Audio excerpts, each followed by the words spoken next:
medyo may hangover pa sa mga ganapan sa happening sa Senado kahapon, no?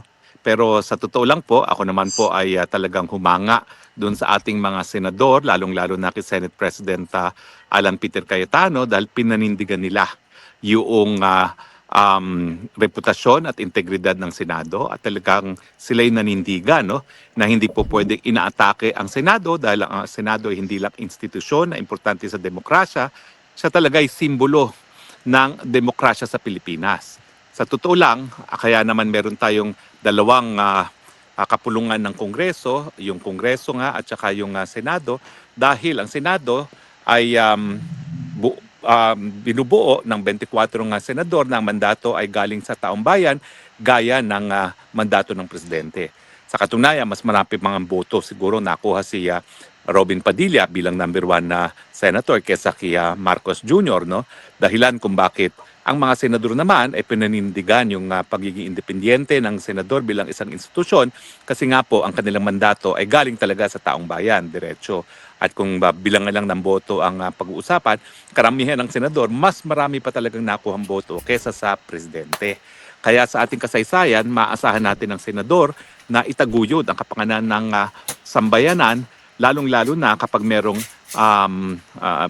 presidente na nagmamalabi sa kapangyarihan o di naman kaya outrightly para bang lasing sa kapangyarihan na siyang nangyayari sa ating presidente ngayon na bukod sa pagiging corrupt ay addict pa.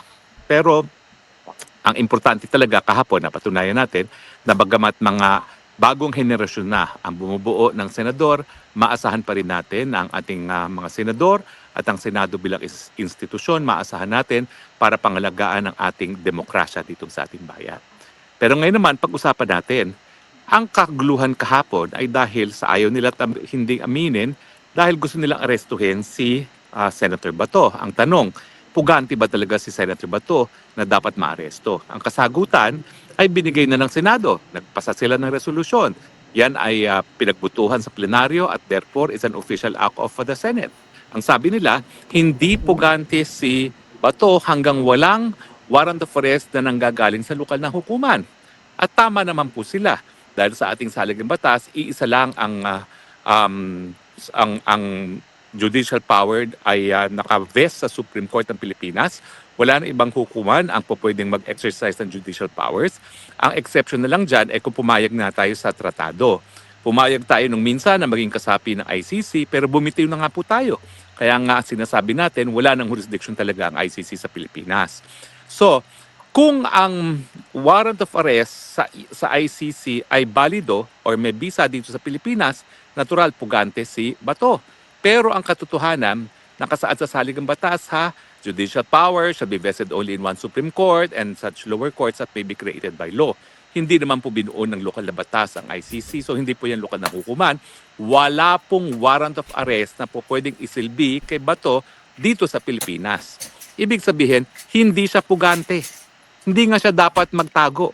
Kaya lang siya nagtatago dahil iniiwasan niya ang kapalaran na dinanas ni Tatay Digong at yun nga yung pagiging biktima ng kidnapping, pagpapadala sa dahig. Dahil sa totoo lang po, kung talagang nais sumunod sa batas at sa international law nitong si Bangag at ng kanyang mga tagasunod, kinakailangan sumunod sila sa Rome Statute. Iharap muna ang kahit sino na nais maaresto ng ICC sa lokal na hukuman upang mapangalagaan ang kanilang karapatang pantao at masiguro na hindi malalabag ang soberenya ng bansa kung saan manggagaling yung nais maaresto ng ICC. Bakit kasi hindi nila sinusunod yan? Bakit sa pilitian nilang binibigyan ng visa ang isang warrant of arrest na inisyu ng isang dayuhang hukuman na sa proseso mismo ng tratado na bumuo ng hukuman, lahat ng pag-aresto ay dapat muna magsimula sa lokal na hukuman. Siguro kung sila ay sinunod nila yung procedure ng ICC Rome Statute mismo at nagpunta muna sa mababang kapulungan para nga ma-extradite si Bato, po pwedeng masabing pugante si Bato. Pero habang hindi po nangyayari yan, tama naman yung resolusyon ng Senado na hindi dapat arestuhin na kahit sino nang walang warrant of arrest na nanggagaling sa lokal na hukuman dahil yan ay nasa ating saligang batas sa Bill of Rights. Wala dapat maaresto kung hindi sa bisa lamang ng isang warrant of arrest na issue ng a judge at yung judge na yan ay hindi foreign judge kundi dapat Pilipinong judge. So malinaw po ha, wala pong pananagutan, walang obligasyon sumuko si Bato dahil wala pong bisa yang warrant of arrest na nanggaling sa ICC. Yan po ay dahil na rin po, kailan lamang nag-promulgate ng special rules on extradition ng Korte Suprema na para nga maiwasan yung nangyari kay Tatay Digong, binigyan diin ng ating kataas-tasang hukuman na walang kahit sinong Pilipino na po pwedeng isurrender sa bisa ng isang warrant of arrest na issue ng dayuhang hukuman na hindi rin dumadaan sa lokal na hukuman. Ang procedure, dapat ang gobyerno magsampa ng extradition case sa isang hukumang lokal at siguro doon magkakaroon ng balitaktakan kung meron nga bang sapat na basihan para ipahuli itong taong hinihingi na isang foreign dayuhan at kung ang desisyon ay merong legal na basihan, kinakailangan ipadala na yan doon sa humihinging hukuman. Pero alam nyo ba ho, ha? Bago kasi na-promulgate itong rules ng Supreme Court na ito, ay sapat na kapag hinarap mo sa hukuman sa RTC. At katapos ng RTC po pwede nang ma-deport, yung gaya nangyari kay Crespo, ano nga ba pangalan nung dating Manila Congressman, Jimenez, no?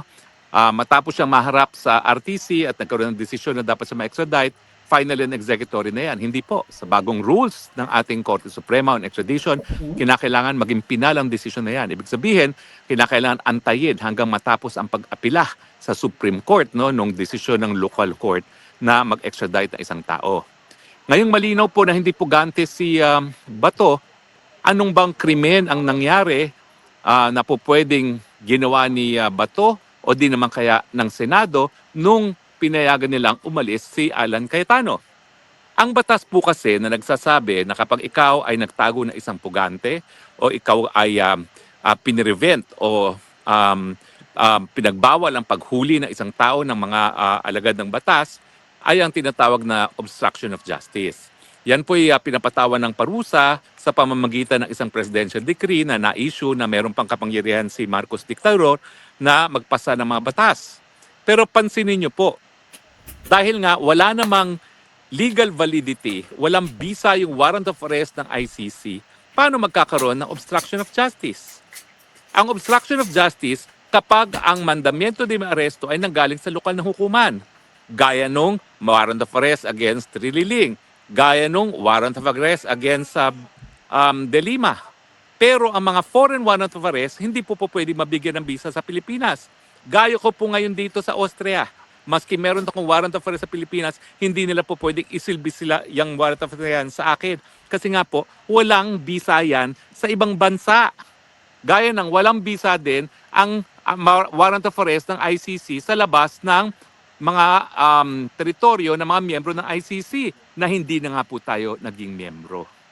So yung sinasabi nila na pinatakas daw nila si Bato dahil umalis ng madaling araw at therefore may krimen na nangyari ang Senado dahil pinigilan ng pag-aaresto kay Bato, lahat po yan kalokohan. Magkakaroon lang ng obstruction of justice, unang-una, kung ang paghuli kay Bato ay sang-ayon sa isang warrant of arrest na inisyu ng lokal na hukuman. At dahil wala namang ganyang warrant of arrest na na-issue laban sa kanya, wala rin pong obstruction of justice. Pero ang nangyari, walang nangyari po dyan, unang-una, no? Dahil nga sa pilitin na lang pinigil si Bato na mag-attend ng session, nagkaroon po yan ng krimen. Yung sapilitang pagpigil sa isang mambabatas na gawin ang kanyang katungkulan, Article 145 ng RPC. Dahil binugbog nila yung isang sergeant at arms ng Senado, meron po tayong physical injuries na kaso, no? At dahil sila po ay nanira ng property ng gobyerno, meron din po yang damage to government property, no? At sa tingin ko, kinakailangan talaga maimbestigahan ito at i-consider din yung kaso ng attempted kidnapping. Kasi naman talaga, kung hindi nanindigan ng mga senador at hindi gumalaw ang mga Marines na nagbabantay sa Senado at ang Sergeant at Arms ng Senado, baka nga naging matagumpay sila sa pagkidnap kay Bato de la Rosa. In the end po, nagagalak po ako sa mga pangyayari kasi hindi lang naman si Bato ang pinoprotektahan. Ang pinoprotektahan po natin yung Senado bilang institusyon. Isang institusyon na maasahan ng taong bayan na manindigan, lalong-lalo na kapag meron tayong nagmamalabis na presidente. Mabuhay po kayo ang mga miyembro ng mayorya ng Senado ng 20th Congress of the Philippines na pinamumunuan ni Alan Peter Cayetano at ni Loren Legarda. Saludo po kami, sambayanang Pilipino. Mabuhay po